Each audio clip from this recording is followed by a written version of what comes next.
Һәр иртәдә Салават күпер балалар бакчасының өлкәннәр төркеменә йөрүче сабыйларны яраткан апалары Розалия Солтанова каршы ала. Нәниләрне үз баласы сыман яратучылар гына бу хезмәтне башкара ала. Сабыйларны үз иткәнгә булачак һөнәрен дә Розалия Рафаиловна балалар бакчасы белән бәйли.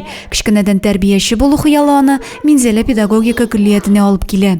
Аннарысын югары уку йортына бетердем. 10 ел Чаллыда эшләгәннән соң үзебезнең зәйгә менә шушы балалар бакчасына Салават күперендә мин 21 ел балалар белән эшлим.